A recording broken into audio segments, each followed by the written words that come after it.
অত্যন্ত মর্মান্তিক এক ঘটনা আমরা গত পরশুদিন খবর পাই এবং মুখ্যমন্ত্রী এ নিয়ে নিজে শোক প্রকাশ করে তার রাজ্য পুলিশ প্রশাসনের তরফ থেকে জেলা পুলিশ সুপার এবং রাজ্যের চিফ সেক্রেটারি সহ সবাইকে তিনি ইতিমধ্যে বলেছেন এই ঘটনা নিয়ে মহারাষ্ট্র পুলিশ সহ মহারাষ্ট্রের রাজ্যের সরকার এবং কোরেগাঁও ভীমা যেখানে এই ঘটনাটা ঘটেছে সেখানকার পুলিশ প্রশাসনের সাথে কথা বলে যাদের কঠোরতম শাস্তি হয় যারা এর সাথে যুক্ত। এবং সংবাদ মাধ্যমে আপনারা যারা রয়েছেন সাংবাদিক বন্ধুরা, সুখেনের যে ভিডিওটা সমাজ মাধ্যমে বিভিন্ন জায়গায় রয়েছে আপনারা দেখেছেন, মানে যে নৃশংস বর্বরোচিত ভাবে তাকে আঘাত করা হয়েছে, মারা হয়েছে, তার দেহের দিকেও তাকানো যাচ্ছে না। এবং আমি তার পরিবারের দুই ভাই, তারা তিনজন একসাথে কাজ করতেন কোরেগাঁও ভীমার একটা অটো পার্ট ম্যানুফ্যাকচারিং একটা কোম্পানিতে, এবং 2009 থেকে তারা সেখানে আছে। তার ভাই যে আমাকে বললো, বড় ভাই, তিনি প্রায় 2009 থেকে সে কোম্পানিতে কাজ করছে। তো আজকে নেই করেও 16-17 বছর হয়ে গেল। এবং সুখেনের যে শিফটটা ছিল 3:30 থেকে রাত্রি 11:30 অব্দি ওর ডিউটি আওয়ার ছিল। ও 3টের সময় বেরোয়, তারপর তার বড় ভাই তাকে ফোনে যোগাযোগ করার চেষ্টা করে। সন্ধ্যেবেলা একবার ফোন করেছিল, ফোন বন্ধ ছিল। পরবর্তীকালে রাত্রিবেলা 12টার সময় ফোন করে, তখনও ফোনে পাইনি। সকালবেলা তিনি তার ডিউটি সেরে সকাল 7টায় নিজের কোয়ার্টারে ফিরে এসে 7টা, 7:30টার সময় আবার ফোন করে, ফোনে পাইনি। হঠাৎ করে বেলার দিকে তাকে পুলিশ প্রশাসন ফোন করে জানায় যে তার ভাইয়ের চোট লেগেছে। তারপর গিয়ে তিনি তার ভাইয়ের মৃতদেহ দেখে প্রায় ভেঙেই পড়েছেন, সেখানেই প্রায় অজ্ঞান হয়ে যাওয়ার মতো। এবং পরিবারের তার বাবা রয়েছেন, তার মা রয়েছেন, তার এক বোন রয়েছে। সুখেনরা 3 ভাই ছিল এবং বেশি তো বয়স না, 30-31 বছর বয়সের একটা তরতাজা যুবক। কি কারণে মৃত্যু, কেন মৃত্যু, এগুলো তো সবই তদন্ত সাপেক্ষ। আমি কোনো মৃত্যু নিয়ে রাজনীতি করি না, কিন্তু গত 6 মাস 8 মাসে একাধিক ঘটনা, বিশেষ করে বিজেপি শাসিত যে রাজ্যগুলো রয়েছে, মহারাষ্ট্রে আমরা যেমন দেখেছি, হরিয়ানাতে দেখেছি, কিছুদিন আগেও রঘুনাথপুরের প্রায় 7 জন যুবক, 8 জন যুবক, ছত্তিশগড়ে তাদের হেনস্থা করা হয়েছে। উড়িষ্যায় প্রায় 6-7 জনকে টর্চার করা হয়েছে। একজন এসটি আদিবাসী ছেলে 1 মাস আগে আমরা জানুয়ারিতে উড়িষ্যায় তাকে বাংলাদেশি বলে দাগিয়ে দেওয়া হয়েছে। হরিয়ানায় টর্চার করা হয়েছে। আমি তার সাথে এই ঘটনাকে যুক্ত করতে চাই না, তার কারণ পুলিশ তদন্ত করছে এবং সবকিছু তদন্ত সাপেক্ষ। আমাদের তরফ থেকে, আমরা যেমন রাজ্যের তরফ থেকে মুখ্যমন্ত্রীর নির্দেশে রাজ্যের প্রশাসনের দায়িত্বে যারা রয়েছেন, জেলা প্রশাসনের দায়িত্বে যারা রয়েছেন, তারা মহারাষ্ট্র পুলিশ এবং কোরেগাঁও ভীমার নির্দিষ্ট সেই এলাকার পুলিশ প্রধান বা দায়িত্বে যারা রয়েছে সেই প্রশাসনের কাউন্টার পার্টের সাথে কথা বলবেন। কিন্তু তার সাথে সাথে 7-10 দিনের মধ্যে কোন রকম কোনো ব্যবস্থা না নিলে, এবং যারা করেছে শুধু ব্যবস্থা নিলেই তো হলো না। আমরা দেখেছি বিজেপি শাসিত রাজ্যে একটা লোক এমনকি খুন, অপহরণ, ধর্ষণের মতো অপরাধ করার পরেও বেল পেয়ে বাইরে চলে আসে। তাদের বিরুদ্ধে চার্জ ফ্রেম করা, ট্রায়াল শুরু করা এবং নির্দিষ্ট সময়সীমার মধ্যে ট্রায়াল শেষ করে অভিযুক্তদের দোষী সাব্যস্ত করা, এই দায়িত্বটা মহারাষ্ট্র পুলিশের।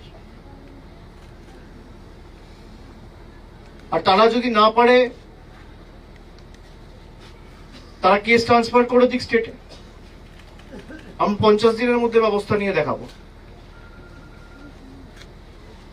খালি একটা লোককে আমি 2 দিনের জন্য, 4 দিনের জন্য, 7 দিনের জন্য একটা মার্ডার কেসে অভিযুক্ত, তাকে ঢুকিয়ে দিলাম, নিয়ে আবার বেলে বার করে দিলাম, তাহলে তো হবে না। যদি তার বেল হয়, বেল ক্যান্সেলেশনের জন্য ফাইল করতে হবে। সেক্ষেত্রে পরিবারকে যা আইনি সাহায্য সহযোগিতা লাগবে আমরা করব। আমাদের দলের যতটুকু সামর্থ্য, সীমাবদ্ধ সামর্থ্য রয়েছে, আমরা নিশ্চিতভাবে পরিবারের সাথে আমি কথা বলেছি, তার বাবাকে আমি আশ্বাস দিয়েছি যে আপনাদের যেখানে যে আইনি সাহায্য, সহায়তা, সহযোগিতা লাগবে আমরা সেগুলো করব। এবং যারা এর সাথে যুক্ত, জাতি, ধর্ম, দলমত নির্বিশেষে তাদের কঠোর শাস্তি আমরা দাবি করছি। আমি শুনেছি ইতিমধ্যেই একজনকে পুলিশ গ্রেফতার করেছে, কিন্তু আরো কয়েকজন এর সাথে যুক্ত রয়েছে। আমরা যতটুকু খবর পেয়েছি, যারাই এর সাথে যুক্ত, সেখানে যা এভিডেন্স থাকবে, সিসিটিভি ফুটেজ থাকুক, ফোনের টাওয়ার লোকেশন ধরে কারা সেখানে ছিল, কি কারণে বচসা, কিভাবে এইভাবে তাকে মারা হয়েছে, আঘাত করা হয়েছে, তার শরীরের দিকে তো তাকানো যাচ্ছে না। যারা এই ঘটনা ঘটালো তাদের সবাইকে চিহ্নিত করে তাদের বিরুদ্ধে ব্যবস্থা নেওয়া, এবং ব্যবস্থা নিয়ে যেটা আমি আগেও বললাম যে দোষী সাব্যস্ত করে ট্রায়াল কমপ্লিট করে as early as possible trial প্রথমে চালু করতে হবে, তারপর ট্রায়াল কমপ্লিট করতে হবে। বিজেপি যে সমস্ত তদন্তকারী সংস্থাগুলোকে পরিচালিত করে, ট্রায়াল নিয়ে তাদের যা দুর্নাম, বদনাম বা সুনাম, সেগুলো তো জনসমক্ষে রয়েছে। একাধিক তদন্ত চলছে, কিন্তু 10 বছর আগের তদন্ত এখনো পর্যন্ত ট্রায়াল শুরুই হয়নি। সেই ট্রায়ালগুলো আপনাকে নির্দিষ্ট সময় শুরু করতে হবে। লোয়ার কোর্টে যদি দোষীর কোন রকম বেলের কোনো সম্ভাবনা থাকে, তাহলে হাইকোর্টে অ্যাপিল করতে হবে, হাইকোর্ট থেকে সুপ্রিম কোর্ট যেতে হবে। সে আইনি লড়াইগুলো ধাপে ধাপে পরিবারকে লড়তে হবে। দলগতভাবে আমরা সাহায্য সহযোগিতা করব। আমরা এই নিয়ে যতদূর যাওয়ার যাব। আমি এটা নিয়ে কোনো রাজনৈতিক মন্তব্য করব না, তবে আমি অনুরোধ করব, পুরুলিয়া জেলায় বিজেপির সাংসদ রয়েছে, আমরা যেভাবে তৎপরতার সাথে রাজ্য পুলিশ প্রশাসন এটা মহারাষ্ট্রের সাথে, মহারাষ্ট্র পুলিশের সাথে, মহারাষ্ট্রের রাজ্য সরকারের সাথে টেক আপ করেছে, মহারাষ্ট্রের সরকার বিজেপির, আমি আশা করব পুরুলিয়ার বিজেপির সাংসদ জ্যোতির্ময় মাহাতো একই তৎপরতার সাথে, একইভাবে উদ্যোগ নিয়ে যারা এই অপরাধের সাথে যুক্ত তাদের বিরুদ্ধে যাতে মহারাষ্ট্রের পুলিশ প্রশাসন দ্রুত ব্যবস্থা নিয়ে ট্রায়াল কমপ্লিট করে তাদের দোষী সাব্যস্ত করে, সে নিয়েও দরকার হলে মহারাষ্ট্রের মুখ্যমন্ত্রী এবং দরকার হলে কেন্দ্রের স্বরাষ্ট্রমন্ত্রীর সাথেও কথা বলবে। আমি এই নিয়ে কোনো রাজনৈতিক মন্তব্য করব না। তাদের যতটুকু পরিধি রয়েছে, তারা বাংলার মানুষের টাকা বন্ধ করার সময় তো দিল্লিতে গিয়ে দরবার করে, তদবির করে, তখন তো কাউকে বলতে হয় না।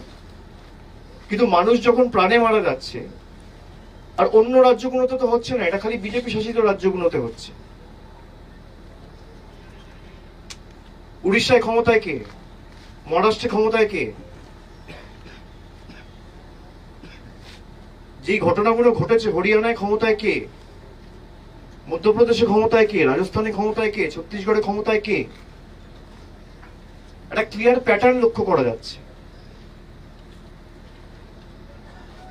আগেও যে ঘটনাগুলো ঘটেছে, এর বিরুদ্ধে বা প্রতিবাদ করে একটা চিঠি সেই মুখ্যমন্ত্রীকে দেওয়া বা স্বরাষ্ট্রমন্ত্রীকে লেখা, আপনারা তো একই দল করেন। তো আমি আশা করব দলের ঊর্ধ্বে উঠে উনি এই কাজগুলো করবেন। আমরা আমাদের তরফ থেকে যতটুকু ফলো আপ করা আমরা নিশ্চয়ই করব, এবং এই পরিবারকে কথা দিয়েছি 10 দিন পরে দরকার হলে আমাদের 3-4 জন এমএলএর সাথে পরিবারের 2-3 জন নিয়ে আমরা 6-7 জনের একটা ডেলিগেশন মহারাষ্ট্রে পাঠাবো। আজকে 13 তারিখ, 24-25 তারিখের পর যদি কোনো সুরাহা না হয় এবং দোষীরা বা অপরাধীরা যদি ধরা না পড়ে, এবং ধরা পড়ার পরেও যাতে ট্রায়াল যত দ্রুত সম্ভব শুরু হয়, আইনি প্রক্রিয়াও তাদের সাহায্য করার জন্য দরকার হলে আমাদের 2 বার 4 বার 5 বার যা প্রতিনিধি দল এখান থেকে পাঠাতে হবে আমরা পাঠাবো, এবং আমাদের সামর্থ্য অনুযায়ী যতটুকু এখতিয়ার আমাদের রয়েছে আমরা নিশ্চিতভাবে তাদের পাশে দাঁড়াবো। এটা আমাদের কর্তব্য, এটা আমাদের দায়িত্ব, এটা আমাদের দায়বদ্ধতা।